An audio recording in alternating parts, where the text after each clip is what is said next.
Halo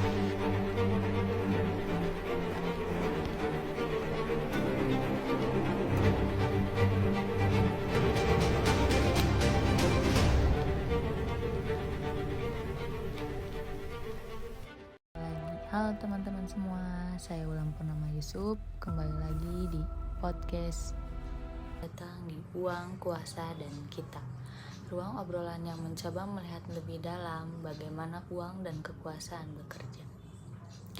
Dan bagaimana kita semua rakyat biasa ikut terdampak walau kadang tanpa sadar. Hari ini saya mau mulai dengan satu pertanyaan sederhana, yaitu siapa yang sebenarnya mengatur hidup kita? Jawabannya bisa panjang, tapi kalau kita telusuri hampir semua hal yang berpengaruh ke kehidupan sehari-hari, dari harga cabai, bensin, sampai pekerjaan, tidak lepas dari dua hal, yaitu politik dan ekonomi. Saya mau ajak kalian untuk duduk sebentar, tarik napas, karena hari ini kita bakal ngomongin realita politik dan ekonomi Indonesia dan kenapa kita semua sebagai rakyat biasa seharusnya peduli.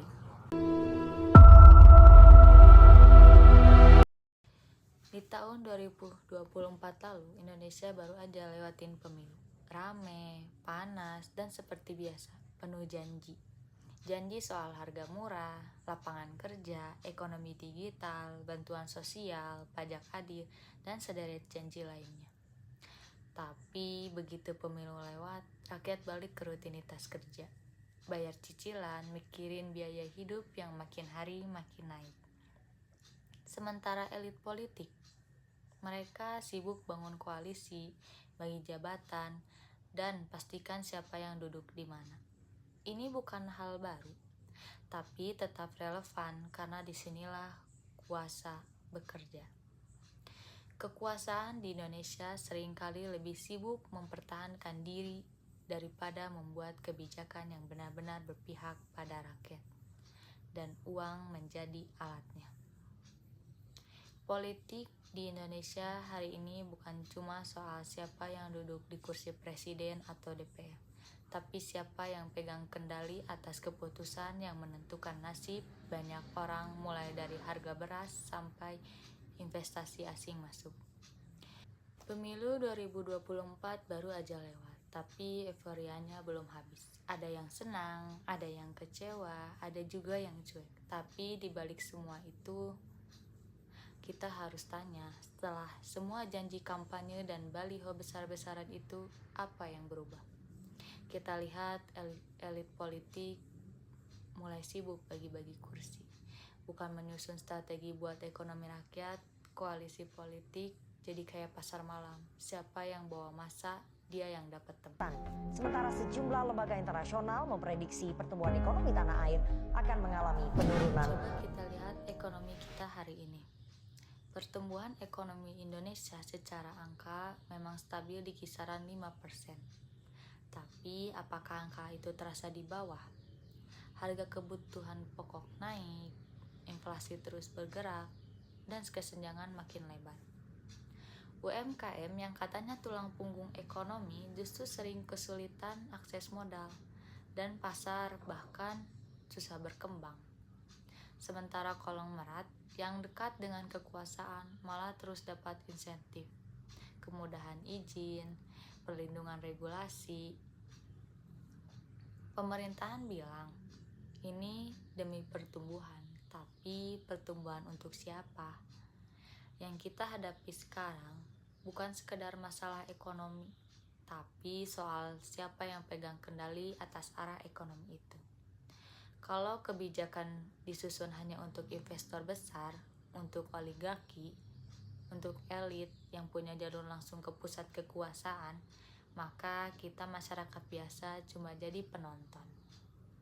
Ekonomi Indonesia hari ini lagi masuk fase tunggu dan lihat.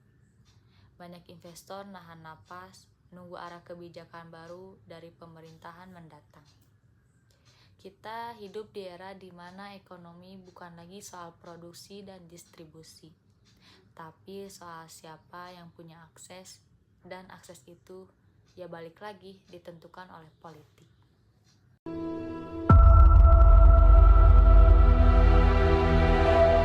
Nah, di antara uang dan kuasa itu ada kita, rakyat, warga negara yang suaranya dibutuhkan tiap 5 tahun, tapi sering dilupakan setelahnya.